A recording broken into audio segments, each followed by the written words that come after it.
Soy Miguel Ángel Fornerín y esto es Ciudad Letrada.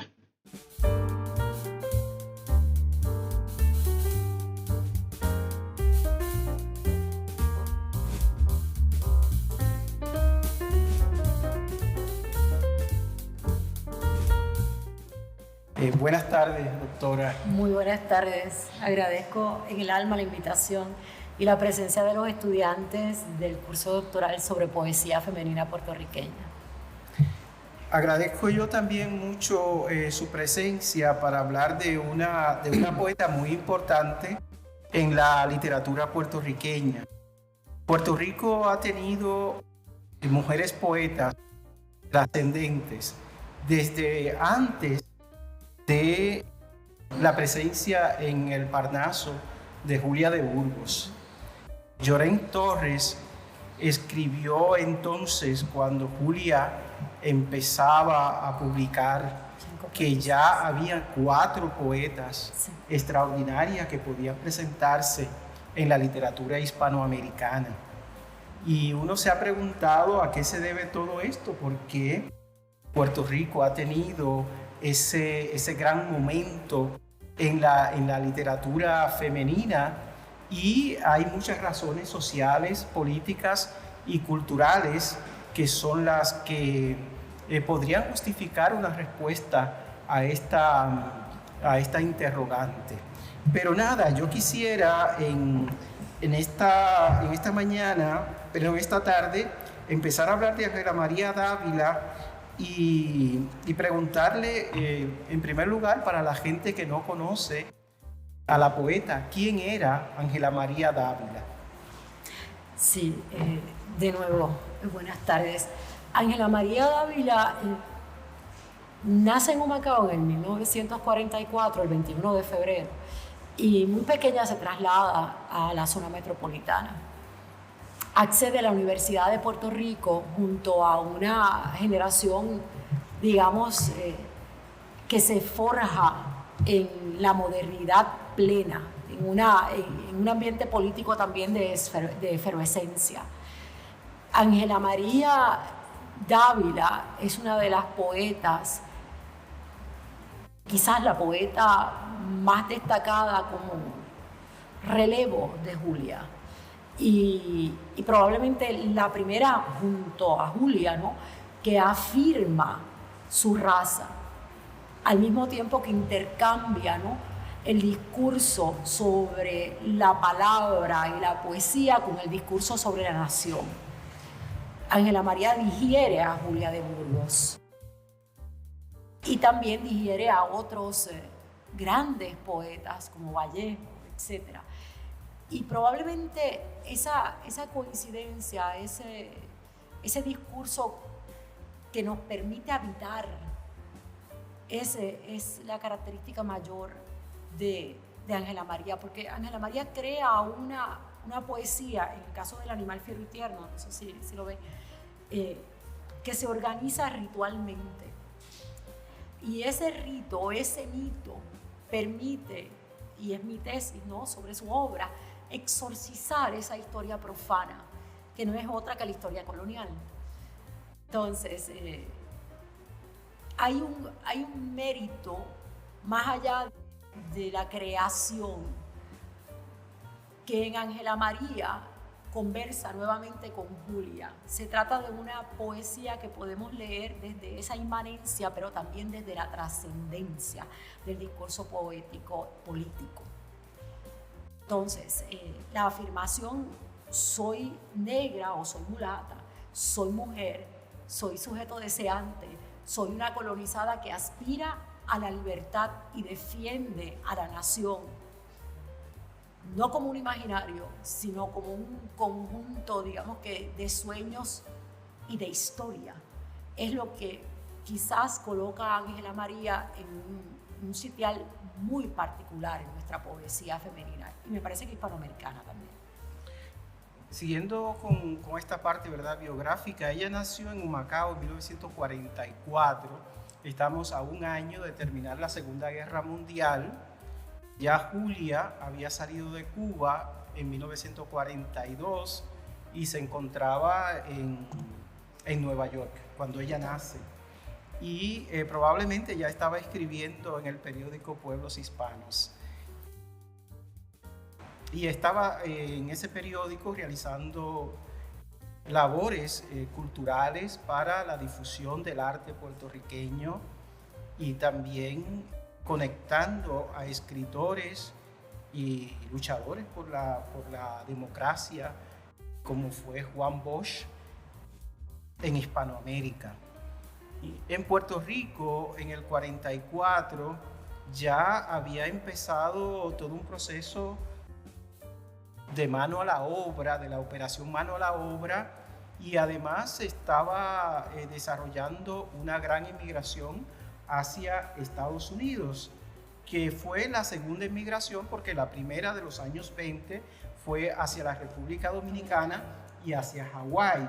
Esta segunda oleada migratoria de los puertorriqueños en la década del 40 también va a hacer que una ciudad letrada puertorriqueña se establezca en Estados Unidos. Es decir, que ya comenzamos a ver, ¿verdad?, un grupo importante de creadores. En este momento se estaba desarrollando la generación del 40 y del 50 con René Márquez, el mismo Díaz Alfaro, que es ¿verdad?, una figura de transición entre el 30 y el 40, y la literatura puertorriqueña está saliendo, ¿verdad?, así como en el ciclo de la carreta, del campo al arrabal y del arrabal a Nueva York. Es decir, que hay una literatura puertorriqueña que está buscando un nuevo lenguaje y también una mirada a la literatura norteamericana de su época, como en el caso, ¿verdad?, de narradores como William Faulkner, y también a la literatura hispanoamericana. Es muy importante que esta generación de René Márquez, José Luis González, Díaz Valcárcel, etcétera, tienen una conciencia plena de que están fundando la literatura puertorriqueña. Porque es importante decir que antes de ellos no se hablaba tanto de la literatura puertorriqueña como parte de la personalidad del puertorriqueño y de un hacer puertorriqueñista. En el 50 ya tenemos en Puerto Rico pues otra generación de escritores, y podríamos hablar, por ejemplo, de obra de los 50, como es el caso, ¿verdad?, la narrativa de Andreu Iglesias, con Los Derrotados en los 50, y Ángela María era muy pequeña cuando todo el movimiento, ¿verdad?, del nacionalismo y de la represión contra el nacionalismo, y también, vamos a decir, la escisión entre los nacionalistas que pasaron a ser socialistas, ¿verdad? El grupo de nacionalistas que pasa hacia el socialismo, que ahí se encuentra Corretger y el mismo Clemente Soto Vélez.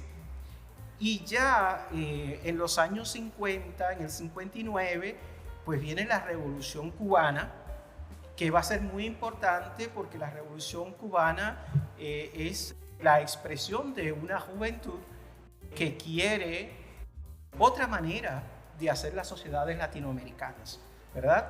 Y en Puerto Rico en el 59 se están dando situaciones muy interesantes como la fundación del Partido Socialista Popular, Claridad, el periódico Claridad, el Frente, el AFUPI, por ejemplo, los estudiantes pro independencia, y es ahí que aparece entonces este grupo de Vicente Rodríguez Nietzsche, y donde está Ángela María Dávila, que es el grupo de Guajana. Entonces me gustaría preguntarle cómo usted ve a Ángela María Dávila dentro del movimiento generacional del 60, de la poesía comprometida de Guajana. Sí, primero, Ángela María Dávila nace justo cuando Jean-Paul Sartre redefine el existencialismo como un humanismo. Y las consignas de Sartre se van a sentar en América Latina. Es decir, todo ser humano tiene un horizonte de posibles y desde allí ejerce su libertad. Sartre convoca a los literatos, a las literatas del mundo a escribir desde una ética. Y desde esa Francia de los 40 va, si se quiere, a alimentar políticamente ya en los 60 toda una literatura engagée, comprometida. Entonces eso es importante también porque ese existencialismo humanista se contrapone a ese discurso absolutamente pesimista tras el genocidio nazi. Vamos a decir que la Segunda Guerra Mundial descubrió la locura de la razón occidental y descubrió que esa razón fundadora del progreso y de la moral podía llevar a la pesadilla mayor del ser humano. ¿Bien? De ahí, por ejemplo, obras como el Guernica de Picasso, ¿no?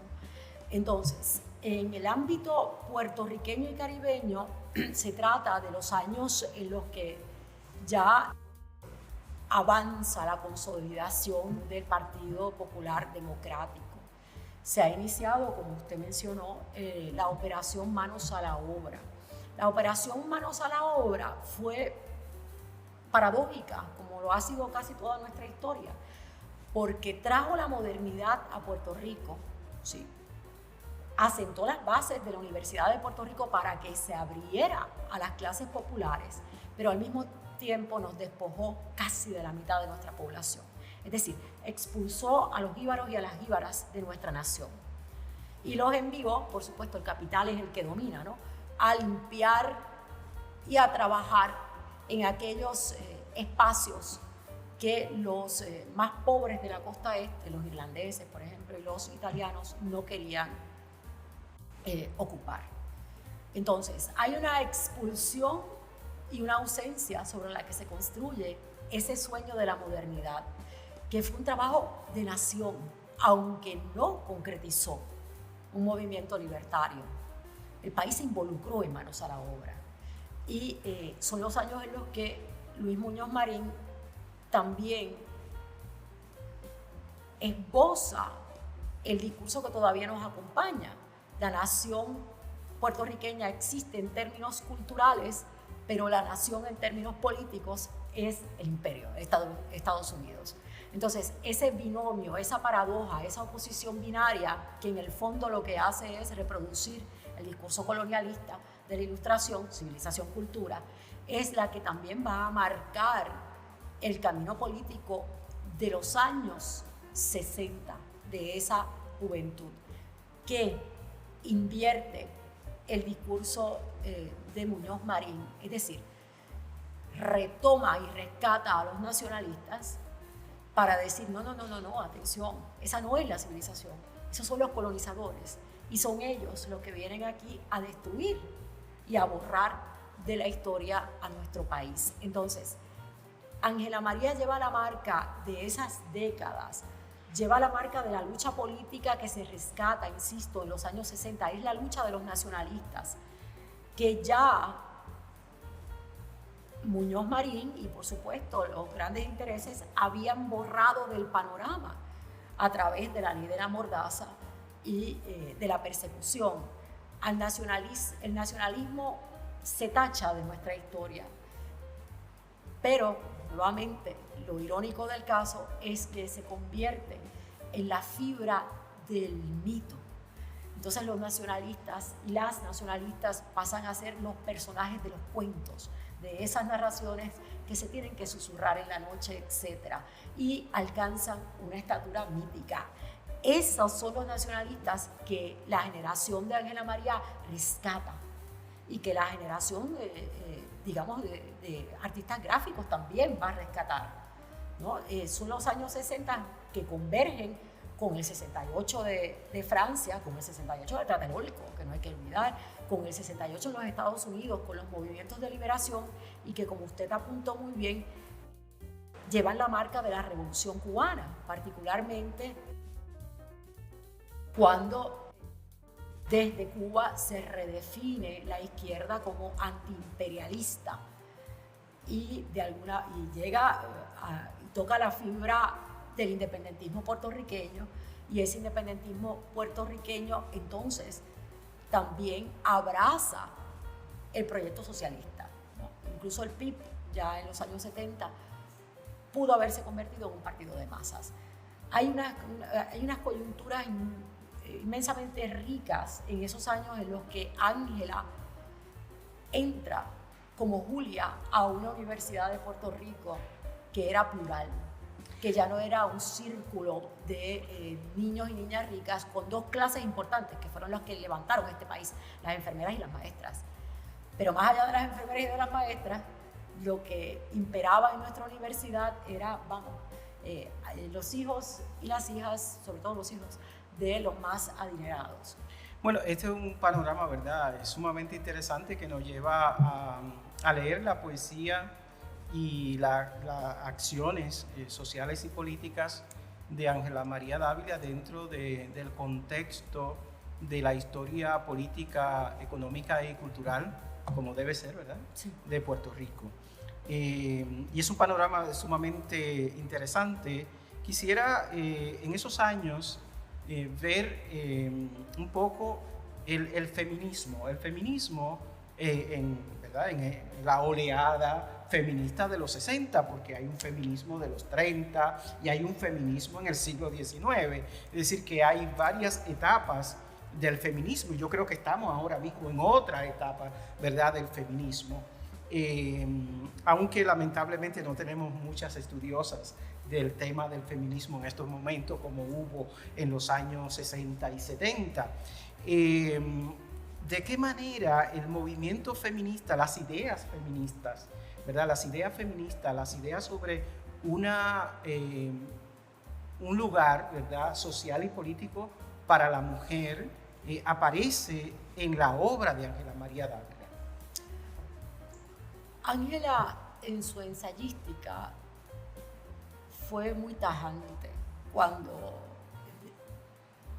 se decía mujer amante de los hombres y se presentaba, si se quiere, en contra de para ella, un feminismo radical. Eso primero hay que anotarlo.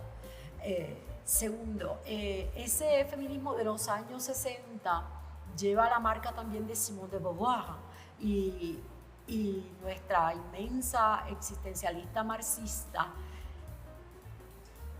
redefine el feminismo y lo hace filosóficamente, ¿no? La primera pregunta que se hace Simone es: ¿la desigualdad es histórica o es natural? Y con ese volumen inmenso, ese volumen monumental del segundo sexo, logra afirmar para el mundo que esa desigualdad es un constructo de la historia, ¿bien?, que la desigualdad parte de la valorización negativa que se hace de la diferencia. Y lo va a decir antes de que una antropóloga como Françoise Héritier fuese con Lévi-Strauss, investigara y llegara exactamente a la misma conclusión, que en esos primeros grupos humanos la diferencia sexual se convirtió en la primera desigualdad. Entonces, tenemos la marca de Simone, que va a convertir, que va a anotar que la lucha de emancipación de las mujeres es una lucha política, más allá del sufragio, y es una lucha simbólica.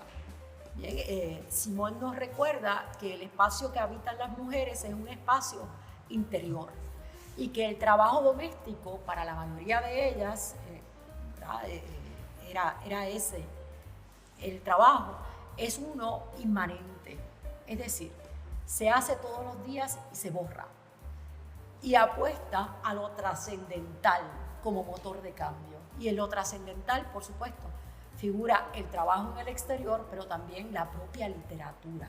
La creación rompe con lo circular de la inmanencia de ese trabajo que desaparece. Se hace la comida, el marido se la come, se friega, se vuelve a hacer la comida, etc. Lo cíclico de ese trabajo que desaparece Simón dice que habría que conjugarlo con algo trascendental, el trabajo y por supuesto la lucha de clases y el arte. Entonces por ahí anda Ángela María. Sí podemos ver a Ángela María en esos trazos generales que vinculan la escritura femenina a una subversión del sistema y que en Ángela María esa máxima de Simón permite que se concretice también la consigna de doña Lilita Vientos Gastón, que no hay que olvidar ni un solo día en esta patria. Para ser universal hay que ser primero puertorriqueños. Entonces, la poesía de Ángela María va a recoger las inquietudes como colonizada, las inquietudes como mujer, las inquietudes como mujer de izquierda, y lo va a conjugar con una también, digamos que, una conciencia grande de lo que es un significante político. Entonces, todo lo atraviesa Ángela María. La historia, podemos hacer lecturas trascendentales de la obra de Ángela María, es decir, históricas, sociológicas, antropológicas, y podemos hacer lecturas inmanentes. Y es una escritura que pretende, a través del rito, lo he dicho, lo repito, exorcizar, conjugar, limpiar una historia profana a la que hemos estado condenados y condenadas por la imposición colonial. Muy importante la relación que hay, si tomamos, ¿verdad?, a Julia de Burgos como un punto de inflexión en la poesía femenina de Puerto Rico. Ya he dicho que hay otras poetas, que Julia no es la única. Ahora, cuando pensamos, yo particularmente, la poesía femenina posterior, pienso que hay que tomar como referente a Julia. Y en el caso de Ángela María Dávila es muy interesante porque ambas son mujeres pobres, ambas son mujeres negras, aunque a Julia se le quiere presentar muchas veces como una mulata. Sí, pero era mulata, ¿no? Una mulata, pero que tiene una conciencia de, su propia negritud. Sí. En el caso de Julia, además de acompañar a la ruptura de palés, de poner el tema racial en el poema, Julia tiene una mirada a otros horizontes, a otros espacios. Julia está mirando la pobreza, que lo hace Palés muy temprano también, porque Palés es un poeta social y es un poeta del amor. O sea que no es solamente Palés el poeta de la poesía negrista. Y Julia tiene, igual que ese primer Palés, una mirada a la sociedad puertorriqueña, a la pobreza, pero también una concepción política, ¿verdad?, de que esa pobreza que hay en la sociedad puertorriqueña es producto de las desigualdades sociales. Ahora, también hábleme entonces cómo esas desigualdades sociales y étnicas en que funciona el pueblo puertorriqueño es asumida por una voz, ¿verdad?, una voz contradictoria como es la de Ángela María Dávila. Primero voy a abordar un momentito a Julia. A Julia le dibujaron un rostro que le convenía a la sociedad colonial patriarcal del momento histórico. La fragilizaron, la doblegaron, le destinaron un lugar que no le correspondía, ¿no? Trazaron una biografía de Julia para leerla desde allí, leerla como una amante despechada, como una mujer alcohólica, y borraron, como lo harían durante décadas con los nacionalistas y nacionalistas, su historia política. Bien. Julia es una poeta modernísima, y me explico. En Julia, Ángela va a descubrir ese desdoblamiento entre el yo poético, el mundo y las palabras, que es simplemente ese yo es el otro de Rimbaud. Sobre esa consigna se va a sostener la gran poesía moderna. Y en Julia, es evidente ese conocimiento grande y universal de lo que es la materia de la poesía, la palabra, el significante como vaina, el significante como un espacio atravesado por la historia, pero el significante también como espejo incluso de su propia feminidad. Ángela Lavallee era así. Y esa es una lectura política también. Ahora bien, retomo a Simone para decir, para también tocar un poco, la historia de las mujeres. Las mujeres como colectivo entran a la historia prácticamente en el siglo XIX. La historia, como comentábamos en algunos de los cursos, la historia de Occidente, que comienza en Grecia, es la historia de los hombres, porque es la historia de los grandes ejércitos y de las grandes acciones que se dan en el exterior, de lo trascendental, nuevamente, ¿no? Y las mujeres ocupaban los espacios interiores. Y como lo he dicho, el venerable Aristóteles, pero también Sócrates y Platón, validaban la desigualdad a partir de teorías relacionadas incluso con la menstruación de la mujer, que las hacía menos humanas, porque se desangraban. Y poetizaban y llevaban al extremo, a mí me parece, de la locura, incluso el semen de los hombres, para decir que tenían alma y espíritu. Estamos dentro de esa desigualdad todavía, dentro de esos diálogos con los fundamentos del patriarcado en la filosofía. Entonces, el advenimiento de las mujeres a la escritura es tardío. En el siglo XVIII y en Occidente particularmente, también les decía a los colegas y a las colegas, por ejemplo, la Iglesia Católica les aconsejaba a las muchachas jóvenes que para controlar sus ardores escribieran diarios íntimos. Y en ese momento empieza una suerte de educación entre ciertas clases.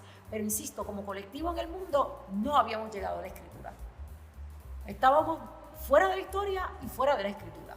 O sea que había ocupábamos un margen múltiple o un silencio aún más profundo, una tachadura más dura. Entonces, ese siglo XIX en el que las mujeres empiezan a publicar, ya antes lo habían hecho en los salones, pero eran muy pocas, en los salones, ¿verdad?, de la aristocracia, eran muy pocas. Ese siglo XIX comienza, por ejemplo, con la publicación en revistas de mujeres, que abordaban los temas del ama de casa y los temas políticos. Y había cartas de suscriptoras, ¿verdad?, en las que confiaban sus vivencias románticas, etc. ¿Por qué hablo de esa entrada a la escritura? Porque Julia, por ejemplo, es una de las grandes escritoras que no solamente entra a la escritura desde un yo femenino, sino que la aborda su erotismo desde el deseo, desde un sujeto deseante. Y Ángela María lo va a retomar de Julia. Julia es una mujer que desea, y Julia transgrede al punto que se desea a ella misma. Y en íntima hay toda una economía del autoerotismo. Entonces, ni siquiera quiere ser el Don Juan para violarse, sino que se encuentra en el cuerpo de la escritura. Es decir, lleva también la modernidad del erotismo de la que hablaba Octavio Paz al límite. Y también las consignas de Cixous y compañía, las feministas postestructuralistas. Escribir poesía particularmente, y una poesía abierta a la pluralidad, es un autoerotismo en el caso de las mujeres. Es una entrada política, es una entrada simbólica, concebirse como sujeto deseante en un patriarcado que siempre ha destinado a la mujer el espacio del objeto, que siempre la ha mirado desde los ojos del sujeto macho deseante, es también subversivo. Julia lo recoge, pero es Ángela la mejor que la lee. Y entonces por eso Ángela va a atreverse, disculpe, con esto termino, a escribir una poesía que ella tituló Tupinga, con una doble transgresión, triple transgresión. No solamente transgrede porque desea, no solamente transgrede porque mira lo que las mujeres no pueden mirar, Y voy a hacer un comentario también político. El espacio exterior es el espacio de los hombres. Las que transgreden ese espacio se arriesgan a la violencia del macho, ¿no? Una mujer no anda sola de noche. Pero interesantemente en ese espacio exterior los hombres pueden prácticamente desnudarse. A la mujer le corresponde desviar la mirada. Ahora bien, una mujer que ande un poco desnuda se convierte en la carnada de los ojos del machismo. Entonces, Ángela María mira el sexo de su hombre, lo que se supone que una mujer no mire, y lo desea, y no solamente lo desea, sino que lo apalabra, y no solo lo apalabra, porque lo puede apalabrar en la calle, y alguien le va a gritar loca, sino que lo escribe. Entonces, cuando escribe el deseo, por lo que se esconde, por lo que las mujeres no miran y no pueden desear, en ese momento su escritura es aún más política. No lo hace desde el discurso feminista, lo hace desde la escritura femenina. Yo quisiera, porque no tenemos tanto tiempo, sí, ¿verdad? Y hay varias cosas que quisiéramos hacer en esta tarde. Hablar un poco sobre cada uno de los libros de Ángela y ver cuáles fueron las propuestas que ella hizo en estos libros y en su poesía en general, porque la poesía de Ángela es muy particular. O sea, no es una poesía que está dentro de la tradición de la poesía puertorriqueña. Podemos decir que Julia de Burgos tomó la tradición del modernismo, que la tenía, ¿verdad?, Llorén Torres, y cambió esa tradición, la cambió, y tomó elementos de Palés y los cambió también. Pero Ángela María Dávila hace algo completamente distinto. Y yo quisiera que habláramos de eso, sobre todo tener en cuenta que es un sujeto muy problemático para la sociedad. En un momento que ella comienza a publicar en 1966, con su primer libro, Homenaje al Ombligo, quiero decir que está publicando tardíamente. Para ser una sesentista, publica tardíamente. Y eso es 20 años después de que Luis Rafael Sánchez había publicado su primer libro. Siendo también ella, aunque Luis Rafael Sánchez era mayor que Ángela María, ¿no? Sí, Luis del Rafael 36. Es del 36, es mucho mayor, pero bastante tiempo después ella escribe. Y este dato es importante porque yo tengo una teoría, sí, de que hay una manera de escribir en puertorriqueño dentro de lo que podemos llamar la debacle del proyecto muñozista, ¿verdad? La debacle ya del proyecto muñozista que empieza muy temprano en la década del 70. Tal vez podemos poner un año, 1974. Y ya el proyecto que Muñoz había construido comienza a hacer aguas, ¿verdad? Entonces hay una escritura en puertorriqueña sobre esa crisis del modelo, que es una crisis sumamente larga, porque ahora mismo estamos todavía viviendo la crisis del modelo desarrollista. Es decir, que hubo un momento de un gran ascenso económico de Puerto Rico que no pasó más de unos 20 años, y después hemos tenido 50 años de crisis de ese modelo. Es decir, que subió y la caída ha seguido todavía, porque no hay y no se ha podido reconstruir otro modelo neocolonial como ese que se instauró en la posguerra. Así que, profesora, hábleme un poco de ese primer libro, Homenaje al Ombligo, y de qué, a su manera, cuál es la propuesta poética que hace Ángela en ese libro. Déjeme abordar un momentito lo que acaba de señalar. La primera gran crisis de Lela justamente fue en los años 70 y demostró que aquí no había un proyecto de desarrollo económico. Simplemente puso al desnudo que las colonias son mercados, les sirven a los enclaves económicos y a los intereses del capitalismo, y que ese capitalismo que antes había abandonado la tierra prácticamente repleta de caña de azúcar, ya en los 70 tenía otras miras. Habían sucumbido, colapsado todos esos enclaves económicos, pensemos en la petroquímica, etc.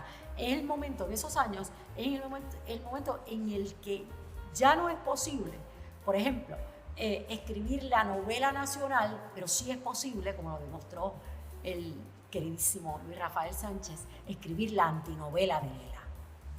Entonces, de hecho, esa es mi propuesta de tesis doctoral, ¿no? Se trata de una antinovela en la que también se exorciza el tiempo profano, lineal de la colonia, que es, perdón, lineal no, circular, discúlpenme, también se exorciza. Entonces, son los años en los que ya Ángela María había publicado Como se Lima. En el homenaje al ombligo, Ángela María no vio una propuesta.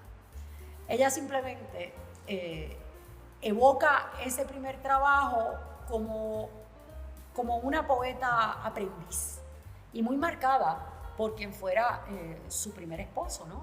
Por Lima. Y Ángela se buscaba, ¿no? Podemos hallar en ese homenaje al ombligo las paradojas que van a caracterizar su obra posterior, pero no vamos a encontrar allí la estructura significativa que caracteriza al animal fiero y tierno. Entonces tendría que hacer un paréntesis. La poesía moderna se abre a la historia con Baudelaire y con la decepción que él sufre tras los asesinatos del 48. Es el romanticismo bajo el que representa Baudelaire, no el simbolismo, eso lo crean después de muerto. Al pobre lo confunden. Baudelaire siempre fue un romántico, pero esta vez su romanticismo no es el romanticismo. Después del 48 no va a ser el romanticismo de Víctor Hugo, triunfante, de los grandes ideales de libertad, de fraternidad, de igualdad, etcétera, etcétera. No, es un romanticismo pesimista. Hay una exploración del interior, sí siempre existe una aspiración de libertad, pero también hay una angustia que creo que será existencial avant la lettre, ¿no? Antes de que existiera, de que Jean-Paul Sartre la palabrara, ¿no? Esa corriente filosófica. Entonces, con Baudelaire comienza la doble postulación en la poesía. Y esa doble postulación, tal y cual él la definía, rompe con lo bello, lo verdadero, y me queda una vez y lo bueno. Ese triunvirato que caracterizaba al arte, ¿no? Lo bello tiene que ser bueno y lo bueno tiene que ser verdadero. Va a romperse con el propio título Las Flores del Mal. Entonces, ¿por qué voy a llegar a Las Flores del Mal? Porque Las Flores del Mal marcan la entrada de la poesía a la modernidad. Rompen con la rima, pero va a primar entonces el ritmo y la cadencia, la condensación de la imagen. Y en Las Flores del Mal, sufren una censura. De hecho, 1 o 2 años después de la censura anterior, es el mismo censor de Flaubert el que va a sacar de circulación Las Flores del Mal. Y Baudelaire estaba furioso, pero tarda 7 años en lanzar una nueva edición. A Baudelaire no le importó tanto, para Baudelaire no era tan importante, que se le censurara por las poesías que había dedicado a las lesbianas, sino que le importaba el que esa censura, la petición del censor de eliminar, 5 poesías, rompiera con la estructura como un gran significante, un gran sistema. Lo traigo a colación. Ángela María, en homenaje al ombligo, no tenía esa percepción de la organización sistemática de la poesía. En el aniversario tierno sí. Lo que hace Baudelaire con la segunda edición de Las Flores del Mal es lo que va a hacer Ángela María en el Animal Fiero y Tierno con la poesía que incluso algunas de ellas estaban recogidas en el homenaje al ombligo. Las va a organizar como un sistema. con las mismas premisas que de hecho van a sostener la lingüística estructural, la noción del signo, el signo dentro de un sistema que se resignifica y se significa dentro de esa interioridad. Y eso lo hereda, por supuesto, de Baudelaire. Hay un elemento muy interesante en la poesía femenina, la poesía escrita por mujeres en Puerto Rico. En primer lugar, es que las poetas, en su mayoría, tuvieron estudios universitarios. Y la Universidad de Puerto Rico fue muy importante para el desarrollo de la mujer, porque una de las actividades que realizaban las mujeres en Puerto Rico era ser maestras. Y el 80% de los maestros de Puerto Rico, más del 80%, eran mujeres. Así que se formaron y se formaron muy bien. Uno encuentra leyendo, por ejemplo, a Rosario Ferré, a Olga Noya y también a Ángela María Dávila, el conocimiento de la literatura universal. Ivette López, por ejemplo, aquí habla sobre la relación de la poesía de Ángela María Dávila con poetas españolas, y uno encuentra una relación entre lo que podríamos llamar esos clásicos de la poesía, pero a la vez encuentra un lenguaje popular. ¿Cómo usted ve ese diálogo entre lo que podríamos llamar la cultura letrada clásica y del siglo de oro y la lectura de la vida cotidiana, de la gente de la calle, de ese bregar y brujulear, como dice ella, en el cada día de Ángela María Dávila? Voy a aludir primero a nuestra universidad. La universidad se funda como parte del proyecto capitalista agrario de los Estados Unidos en Puerto Rico. Responde a los intereses colonialistas, pero los traiciona. Bien, nuestra universidad, creada por el capital estadounidense, se convierte en el pilar de nuestra nación y en la muralla más sólida que hemos establecido contra el asimilismo. Entonces, Julia accede a la universidad, como muchas otras mujeres pobres, para estudiar y forjarse como maestra.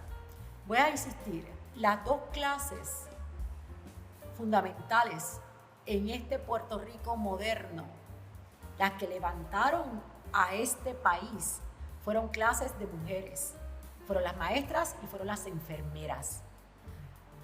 Más allá de los intereses del gran capital, hubo una pasión, un acto de entrega hermosísimo de parte de esas mujeres pioneras que iban a caballo a enseñar e iban a caballo a curar y que recorrieron todo nuestro archipiélago, ¿bien?, para sanarnos y para cultivarnos. Esas dos sanaciones.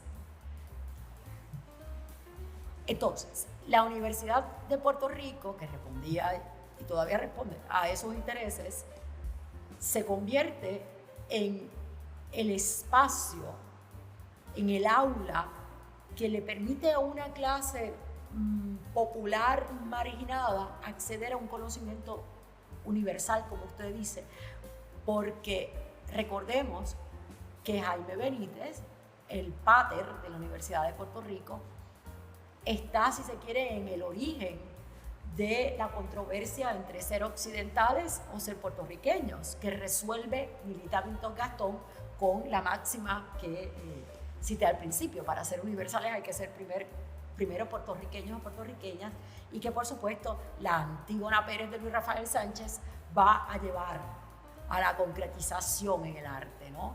Entonces, ¿qué tenemos? Tenemos una universidad a la que accede el populacho. Tenemos a una Julia que se ha leído a los grandes de la filosofía occidental. Por ejemplo, cuando Llorens trabaja en ese artículo 5 poetisas, le llama poetisas, a sabiendas de que ya Julia reivindicaba ser poeta, del griego, alfa menor, poeta. Y lo dice para ella, ¿no? Y recupera el femenino de esa palabra. Vamos, allí señala Llorens los influjos de Kant y de la ética de Kant en la obra de Julia. Entonces, hablamos de un momento en el que el conocimiento era el motor de la ascensión social y de hecho de la posible liberación también. Ya don Pedro había entrado a la Universidad de Puerto Rico y se convierte en el gran enemigo de la policía, del gobierno insular, cuando apoya las huelgas de los obreros, cuando se convierte en el enemigo del capital. ¿Dónde estamos? Estamos en la Universidad de Puerto Rico, ya Julia ha entrado, ya Julia es la gran poeta que tiene nombre. Esa Universidad de Puerto Rico, aunque vive en la paradoja y en la tensión occidentalista y puertorriqueñista, es la que les va a abrir las puertas de las bibliotecas. Yo hablaba con Luis Felipe, Lisa Fernanda, y le preguntaba justamente por los cursos de literatura comparada de esos años. Y ahora se me escapa el nombre de una de las profesoras de comparada de finales de los 50 y de principios de los 60, que estuvo hasta los 70. Creo que Sanz, y estaba Carrillo. Bien, cuando Ángela María entra a la Universidad de Puerto Rico, la literatura comparada gozaba de gran efervescencia. Ángela María empieza en la universidad con mi madre y está 2 años. Y un buen día decide darse de baja, pero ella no abandona la Universidad de Puerto Rico, se queda atravesándola y sobre todo en el café bar que se llamaba La Torre. No, creo que no era bar, era solo café, estaba allí en la avenida Gándara. Entonces, la invención de la modernidad en poesía, Ángela María también la cristaliza, en la medida en la cual lo feo, lo considerado feo por esas sociedades occidentales, se poetiza.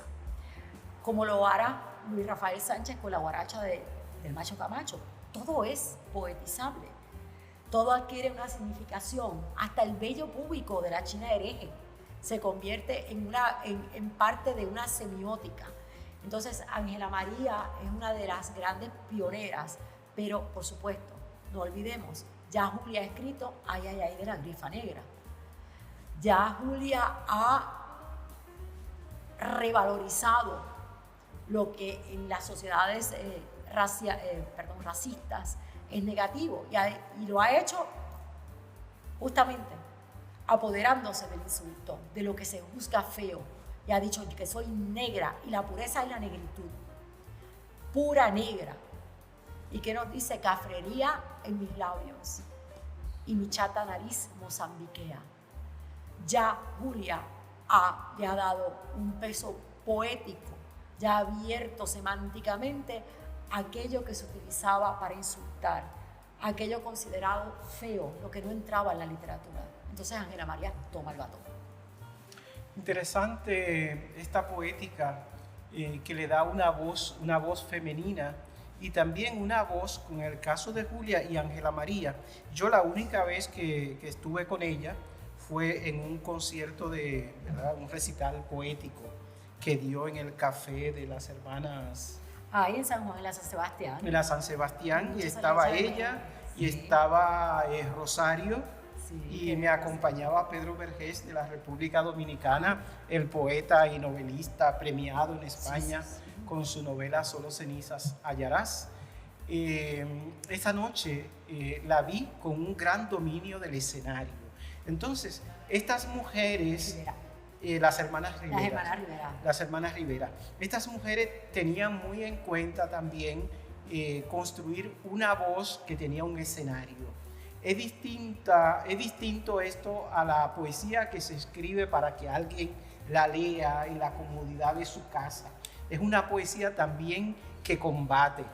Entonces, no tenemos mucho tiempo, pero es interesante cómo ese cuerpo femenino, ese cuerpo deseante, transforma el decir, pero también hace que ese decir sea parte del vivir, y del vivir en un Puerto Rico sumamente difícil. Y yo pienso que hay algo más allá, y es conservar la tribu, el grupo, Sí. la puertorriqueñidad. Ya no lo dice así, pero Sí, ese conjunto, sí, ¿verdad? De la tribu, de conservarla. Aunque su discurso puede ser muy problemático para algunas feministas. Y yo pienso que, por ejemplo, Dulce Hombre Prohibido, este libro de Olga Noya y los poemas del Jeep Rojo de Olga Noya también son poemas que pueden incomodar a cierto feminismo. Entonces hay un interés de Ángela María Dávila de cambiar, pero también a la vez de buscar una tabla de salvación, porque ella sabe que al salir a la calle los hoyitos pueden estar tratando de jugar a ser abismos. Será la rosa. Entonces, sí, yo creo que el comentario, doctor, es muy atinado. Bien, la marca de la oralidad en la poesía de Ángela María es incuestionable. Aquí hay una poesía que se inserta dentro de una oralidad ritual, como la poesía caribeña, pensemos en Césaire, ¿no? Que lleva esa oralidad que se asienta sobre el mito, ¿no? Que crea el mito. Ahora bien, la oralidad también está vinculada justamente a la experiencia femenina. Hemos estado en la palabra, no hemos estado, insisto, en la escritura, sino hasta antier. Llegamos tarde a la escritura. Entonces, esos ayes, todas esas transcripciones de la palabra, de la que se habla, incluso de lo onomatopéyico, dan cuenta de una escritura femenina, de una escritura que quiere ser también voz. Y Ángela llevó ese deseo hasta los escenarios. Una vez me contaba una colega en Macao, siempre olvido su nombre y siempre le he querido agradecer tanto por contarme esa hermosa historia, que Ángela, cuando vivía en Río Piedras, iba a la plaza del mercado y allí les pintaba las uñas a las mujeres, que a veces estaban, olviden a Benito, ellas estaban horas en una fila para que Ángela les hiciera su dibujo en las uñas. Y ella tenía un pequeño kiosco. Y en ese kiosco estaban, digamos que todos sus iconos. Estaba la foto de Julia, estaba la bandera nacionalista, los paisajes de Puerto Rico. Era una suerte de pequeño recinto sagrado. Y entonces esas mujeres llegaban allí para hacerse las uñas, pero mientras Ángela las atendía, les cantaba. Y muchas veces les cantaba las poesías de Julia. Entonces esa fila que hoy se hace para Benito, aunque mucho más cortita, alguna vez se hizo para Ángela. Llevar la poesía a los espacios de la marginalidad y con ese canto también liberar del dolor a las mujeres también fue parte de un hacer, aunque ya no lo dijera jamás, feminista de Ángela. Hay que siempre distinguir a las poetas y escritores de los discursos que construyen en la prosa. Y los discursos de Ángela, sobre todo recogidos en Claridad, atención, a veces no responden a su hacer poético o lo limitan. Es evidente que somos seres distintos. El yo poético de Ángela María organiza los significantes desde otras miradas. Y el yo de carne y hueso, la ensayista, se adscribe a unos ciertos discursos políticos. Y por ahí se da la decisión humana, claro, siempre. Bueno, vamos a leer algo de Ángela María. Aquí tenemos Tu cuerpo siempre cálido. ¿Quiere leerlo, doctora? Pues sí, o quizás alguno de los estudiantes, Tu cuerpo siempre cálido es una belleza. No, Anaí, no, Anthony, venga. Lea, Anthony, 1. Venga, yo le cedo un minuto. No sé si lo enfoca. Puedes ponerte acá atrás. Acá. O Tu cuerpo siempre, tu cuerpo cálido, tu piel la más jugosa, sin embargo, el misterio. Mi amiga hacia el abismo, loca, desesperada, contenida, fluyo. Voy hacia la catástrofe atragantada, desmelenada, pensando, descifrar el bolero que dice que sirvo para algo, que una flor en mi pelo es algo serio, pero detrás de cada beso juega un eco, horror, donde se pudre lo que la historia jodió con tanta cosa, devoró estrellas. Los adioses establecen su pauta, el labio lucha a muerte, violento con la sombra, no importa, sigilosos, chapoteando, cercando al fuego en celo, acechantes de la fiera del miedo, apareando el acoso. Buscamos la caricia, la dulce metedura, conjuramos. Aquí tu cuerpo, tú, más caliente que nadie, más jugoso, revueltos y fogosos, sabios, desesperados, mojados, ávidos hasta no poder más, sobándonos, sacudiéndonos las entrañas, resbalando.